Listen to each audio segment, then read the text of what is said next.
Drone कुछ पेड़ों के ऊपर से होते हुए एक ट्रक के ऊपर से उड़ा जा रहा है। खाली ट्रक के बीचों बीच कोई सोया हुआ है। ड्रोन थोड़ा और नीचे जाता है, पैरों से होकर चेहरे की तरफ बढ़ता है, धीरे धीरे बढ़ता है। चलती ट्रक के कारण बॉडी हिल रही है। कैमरा धीरे धीरे चेहरे की तरफ बढ़ रहा है। तभी बैकग्राउंड से गुजरती किसी गाड़ी की कर्कश हॉर्न से वो सोया हुआ इंसान हड़बड़ाकर उठ बैठता है और सहम कर खुद में सिमट जाता है। दूर से देखते हैं ट्रक चली जा रही है। डरा सहमा इंसान अपने चेहरे को धीरे धीरे अपने घुटनों से बाहर लाता है। अब कैमरा उसकी आंखें, होंठ, कानों की बाली को हाईलाइट्स करते हुए पूरे चेहरे को दिखाता है। अब पता चलता है कि सोया हुआ इंसान एक लड़की है, खूबसूरत लड़की, जो कि पायल है। गहनों और कपड़ों को हाईलाइट्स करने का मकसद यह है कि पायल अमीर घर से है। ड्रोन जाती हुई ट्रक का पीछा कर रहा है। कुछ दूर जाते हुए ट्रक रुक जाती है। पायल गिरते पड़ते ट्रक से उतर जाती है और एक तरफ चल पड़ती है। पायल चलती रहती है। कुछ लोग उसे देख रहे हैं। पायल अपनी सुध में चलती जा रही है। चलते चलते पक्की सड़क से उतरकर अधकच्ची राह पर उतरकर चलने लगती है। पायल गुमसुम अपने आप में खोई रास्ते के किनारे से चली जा रही है। कुछ दूर चलते ही उसके बगल में ही एक साइकिल क्रिंग क्रिंग करते हुए गुजरती है। वो सहम कर डर कर अपने आप में दुबक जाती है। साइकिल वाला चला जाता है। पायल संभल कर अपने कदमों को आगे बढ़ाती है। एक सुनसान रास्ते से गुजरते हुए पायल पर कुछ बदमाश लड़कों की नजर पड़ती है। वो बदमाश लड़के पायल को इंगित कर एक दूसरे से गंदे भाव में कहते हैं, अरे उधर देख देख भाई देख, ये तो सुपर है। नहीं बे, ये तो सुपर से भी ऊपर है। नहीं भैया, ये तो जब्बर है रे जब्बर। तो का विचार है? जब सामने है अचार तो काहे का विचार? ऐसे में इंतजार करना है बेकार। दूर से देख रहा तीसरा बदमाश ऊपर आसमान की ओर देखता है। वाह, दिन में सवाब, शाम को शराब, रात में कबाब। आज तो आपने कमाल कर दिया जनाब, कहकर ऊपर की तरफ देखता है। पायल एक तरफ निकल पड़ती है। यह देख दूर से बदमाश दो जरा जोर से कहता है, अबे जकड़ नहीं तो निकल जाएगी। पहला पायल को छूने की कोशिश करता है। पायल चीखते हुए पहले बदमाश को धक्का दे देती है। तभी तीसरा आकर पायल के दाहिने हाथ को पकड़कर कहता है, लगता है बहुत ताकत है तुम्हारी इन कलाइयों में। पहला उठकर वापस पायल को पकड़ते हुए बोला, आओ आजमा के देख ही लेते हैं कि कितनी ताकत है। पायल अल्हड़ की तरह चीखती हुई बदमाश को भी धक्का देकर भगाना चाहती है। 2-4 कदम भागने के बाद पायल को घबराते हुए थम जाना पड़ता है, क्योंकि पायल के एकदम सामने आकर तीनों बदमाश घेर कर खड़े हो जाते हैं और पहला बदमाश पायल को नीचे से ऊपर तक देखते हुए हौसी नजर गड़ाकर गंदे सुर की आवाज में कहता है, हमारी जमीन से गुजर कर जा रही हो, टैक्स नहीं चुकाओगी? तभी एक आवाज गूंजती है, और जीएसटी? आवाज देव की है। बाइक से उतरते हुए स्क्रैच वीडियो के जरिए शानदार एंट्री देव अधूरे डायलॉग को पूरा करता है। जीएसटी के बारे में क्या ख्याल है दोस्तों? अब तुम कौन हो बे? तरीके दरअसल इसमें तुम्हारी गलती नहीं है। भला आज तक अपनी मौत को कोई पहचान पाया है जो तुम पहचानोगे? हमारी मौत, वो भी तुम। इस बदन के गठन पर जाओगे तो बिन कफन दफन हो जाओगे। ये गलत फहमी में मत रहो कि तुम अकेले। हम अकेले नहीं। अकेले नहीं मतलब और कौन है तुम्हारे साथ? बाबा विश्वनाथ। बाबा विश्वनाथ? हाँ, जो अन्याय के खिलाफ और न्याय के साथ, उसके साथ बाबा विश्वनाथ। ओ अच्छा, बाबा विश्वनाथ। तब तो टेंशन की कोई बात ही नहीं बे। हम तो चले टेंशन फ्री होकर अपनी मर्जी कांड करने। अब पहला बदमाश हवा में उड़ता हुआ थोड़ी दूर जाकर गिरता है और कराहता है। देव बड़े प्यार से आंखों को गुरेरते हुए कहता है, यहाँ पायल का एक लोग। देव बदमाश से पायल को इंगित कर कहता है, सम्मान करोगे तो सम्मान पाओगे और अपमान करोगे तो जहान से जाओगे। दूसरा और तीसरा तेरी तो कहकर देव की तरह झपटते हैं। पायल का एक लोग यहाँ एक्शन शॉट। एक्शन के बाद बदमाश माफी मांगते हैं और भागने को होते हैं, तभी पायल अल्हड़ की तरह बदमाश एक की तरफ जाकर अबूझ की तरह हाथ फैलाकर खड़ी हो जाती है और गुस्से से देखती है। देव भी अचंभित होकर देखता है कि पायल हाथ फैलाए बदमाश एक को देखती है। बदमाश एक अपने साथियों की ओर देखता है। उसके साथी कराहते हुए दे दे कहते हैं। बदमाश एक अपनी जेब से गोल्ड ज्वेलरी निकालकर देता है। देव का लोग। पायल गोल्ड ज्वेलरी लेकर देव के पास आ जाती है। देव बदमाशों को देखकर इशारे में कहता है, चल निकल। पायल अल्हड़ की तरह ज्वेलरी पहनने की कोशिश करती है पर पहन नहीं पाती। तब देव की तरफ देखती है। यहाँ पर गोल्ड पहनाना बदमाशों के चले जाने के बाद देव पायल से पूछता है, तुम्हारा नाम क्या है? पता नहीं। देव पायल का जवाब सुनकर थोड़ा आश्चर्यचकित हो जाता है और दबी आवाज में पूछता है, मम्मी पापा का नाम? नहीं पता। देव सर को खुजलाते हुए थोड़ा मन ही मन सोचता है कि ये कैसी बात है, इसे कुछ नहीं पता, और मन ही मन में बुदबुदाता है, इसके जवाब तो बड़े अजीब से हैं। खुद का नाम पता नहीं, मम्मी पापा का नाम पता नहीं, क्या ये? पायल देव को आंखें मीच कर देखती है। देव पायल से पूछता है, कम से कम ये तो बताओ कि तुम्हारा घर कहाँ है? वो भी नहीं पता। कहकर पायल चुपचाप खड़ी है।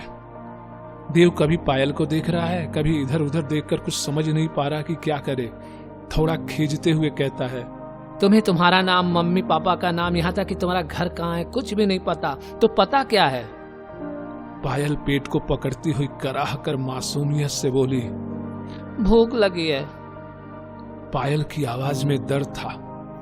देव पायल की इस मुझे भूख लगी है को सुनकर भावुक हो जाता है और बैकग्राउंड में चल रहे सैड म्यूजिक के तरंग में पायल को निहारता रह जाता है। उधर पायल देव को टुकुर टुकुर देख रही है। देव के साथ साथ दर्शकों को भी अब पता चलता है कि पायल एक यादाश्त खोई हुई अल्हड़ लड़की है। पायल के देखने के अंदाज में दर्द छुपा हुआ है और देव बड़े प्यार से पूछता है, क्या खाओगी? पायल हल्की अल्हड़ हंसी के साथ कहती है, कुछ भी। अल्हड़ मासूमियत की एक्टिंग के जरिए जताती है और पेट को पकड़ती हुई कराह कर यूं बोली कि जो चाहे वो दे दो। देव कुछ देर इधर उधर देखने के बाद बाइक की ओर बढ़ता है। पायल भी पीछे पीछे बढ़ती है। देव कहता है, चलो। देव पायल को बाइक पर बिठाकर 2 शॉट के बाद एक ढाबे के सामने जाकर रुकता है। सिग्नेचर म्यूजिक के अंतर्गत देव पायल को एक कुर्सी पर बिठाकर दुकानदार से कुछ हल्का खाना लाकर पायल को देता है। पायल अल्हड़ों की तरह खाने लगती है। ढाबे वाला और आसपास बैठे कुछ लोग पायल को निहार रहे हैं। पायल को खाते देख देव आंखों से एक भावुक लुक देकर पॉकेट से फोन निकालकर किसी को कॉल करने के लिए अपनी अंगुलियों को एक्टिव करता है। पायल खाते खाते देव की तरफ धीरे से सर उठाकर देखती है। देव फोन को कान के पास ले जाता है। कहीं दूसरी तरफ टेबल पर रखा एक फोन बजता है। फोन पर एक हाथ आकर पड़ता है। फोन उठाने वाला शुभम है। सामने उसके बॉस बैठे हुए हैं। देव के इनकमिंग कॉल को देखते हुए शुभम सामने बैठे अग्रवाल जी से कहता है, सर एक इम्पोर्टेंट कॉल है। अग्रवाल हाथों से इशारा कर रिसीव करने को कहते हैं। हाँ यार बोल, कहाँ है तू? मैं तो शहर आया हूं, पर तू इतना घबराया हुआ क्यों है? तू लौटेगा कब? शायद कल या परसों। पर ये तो बता, तू इतना घबराया हुआ क्यों है? सब ठीक है तो? सामने बैठे अग्रवाल का एक लोग। सब ठीक है, पर क्या? मैं आज शहर से जब गिटार का स्ट्रिंग लेके लौट रहा था तब यहाँ म्यूजिकल ट्रीटमेंट में सब सुनाने के बाद देव कहता है, अब तू ही बता कि मैं क्या करूं। शुभम चिंतित होकर समझाते हुए कहता है, देख मेरी बात मान, उसे कुछ पैसे देकर या कुछ खिलाकर विदा कर, क्योंकि ऐसे मामले अक्सर झमेले में बदल जाते हैं यार। इसलिए मेरी राय में उससे दूर रहना ही तेरे लिए सही। पर इसे इस हाल में यहाँ छोड़ देना भी तो सही नहीं है। देखने में तो वो किसी शहर की बड़े घर की लग रही है। सोच रहा हूं कि अभी घर ले जाऊं। घर? शुभम के सामने बैठे अग्रवाल जी का एक लोग। हाँ घर। पायल खाते खाते बड़ी ही मासूमियत से देव को निहारती रहती है। ढाबे वाला भी देव को देखकर कुछ समझने की कोशिश कर रहा है। उधर फोन पर बातें जारी है। पर चाचा चाची? देव पायल को देखते हुए कहता है, मैं रखता हूं, कहकर देव फोन काट देता है। शुभम फोन पर सुन सुन सुन, अरे सुन। शुभम फोन को कानों से उतारकर किसी सोच में डूब जाता है। पायल देव को देख रही है। यह देख देव पायल से पूछता है, और कुछ? पायल बड़ी ही प्यारी जुबान में कहती है, पानी। देव एक पानी की बोतल लाकर देता है। पायल पानी पीने लगती है। देव पायल को देख कुछ सोच रहा है। तभी ढाबे वाला कहता है, साहब मैंने आपकी बातें सुनी, मेरी मानिए तो। देव को मानो ढाबे वाले की बात यूं चुप गई मानो मुफ्त का ज्ञान हो। वो ढाबे वाले की बात को काटते हुए बोला, आपके कितने हुए? 55 रुपया। देव पर्स से 100 की पत्ती निकालकर ढाबे वाले को देता है। फिर पायल को देखता है। पायल के द्वारा पानी का बोतल रखना और उधर ऑफिस में कॉफी का मग उठाना mix up sort.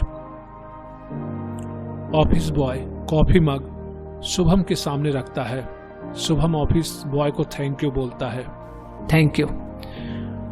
Office boy दूसरा कप सामने बैठे पार्टनर को देता है, यानी अग्रवाल जी को, और चला जाता है। शुभम कॉफी लेकर भी कुछ सोच रहा है, थोड़ी चिंता करता है। यह देख अग्रवाल जी पूछते हैं, एनी प्रॉब्लम? मेरा दोस्त देव, गांव में उसका एक अपना ऑर्केस्ट्रा ग्रुप है, बड़ा ही अच्छा गाता है। उसकी बड़ी ख्वाहिश है कि वो बॉलीवुड के फिल्मों में गाने गाए, नाम कमाए, शोहरत कमाए, दिन रात गाना गाना गाना, पर मौका ही नहीं मिल रहा है। मैं अपनी तरफ से पूरी कोशिश कर रहा हूं कि वो एक कामयाब सिंगर बने, जिसके लिए मैं उसकी हर तरफ से हर संभव मदद कर रहा हूं। बस इतनी सी बात। मेरी जान पहचान के कुछ बार के मालिक हैं जो नए नए सिंगर की तलाश में रहते हैं, मैं उनसे बात करूंगा। शुभम का एक लुक मानो बार शब्द सुनकर उसे अच्छा नहीं लगा। तुम उसे समझाना कि अक्सर छोटी शुरुआत ही बड़े मकाम से मुलाकात कराती है, या बड़ी से बड़ी मंजिल को पाने के लिए कभी कभी सकरीली गलियों से भी गुजरना पड़ता है। थैंक्स। अब क्या हुआ? उसमें एक बात और है जो अच्छी है या बुरी मुझे नहीं पता, जो उसे औरों से अलग बनाती है। वो ये है कि वो जैसे ही किसी को मुसीबत में देखता है वैसे ही सिंगर से फाइटर बन जाता है। आगे पीछे कुछ नहीं देखता, कूद जाता है मुसीबत में पड़े किसी को भी मुसीबत से छुटकारा दिलाने के लिए। आज भी ऐसे ही। उधर देव पायल को लेकर बाइक पर स्लो मोशन में जा रहा है रोड साइड से। क्लोजअप ऑफ देव एंड पायल। देव थोड़ी चिंतित मुद्रा में और पायल गुमसुम, मानो यह सारी बातें बताते हुए शुभम अग्रवाल जी से कहता है, अब आप ही बताइए, ऐसे भी क्या कोई? शुभम की बातों को सुनकर अग्रवाल जी थोड़ा भावुक हो जाते हैं और बड़े ही प्यार से कहते हैं, ऊपर वो जो बैठा है ना, वो किसी किसी की तकदीर में एक ऐसी लकीर देता है जो नजीर गढ़ती है, वो भी बेनजीर। वो जो करेगा सब सही करेगा। शुभम का एक लुक गहरी हामी के साथ। दोस्तों, सीन नंबर 3 का अंत यहीं होता है। आशा करता हूं कि सीन नंबर 3 आप लोगों को अच्छा लगा होगा, और साथ में ये वादा करता हूं कि सीन नंबर 4 के साथ बहुत जल्द ही आप लोगों के सामने आऊंगा। धन्यवाद।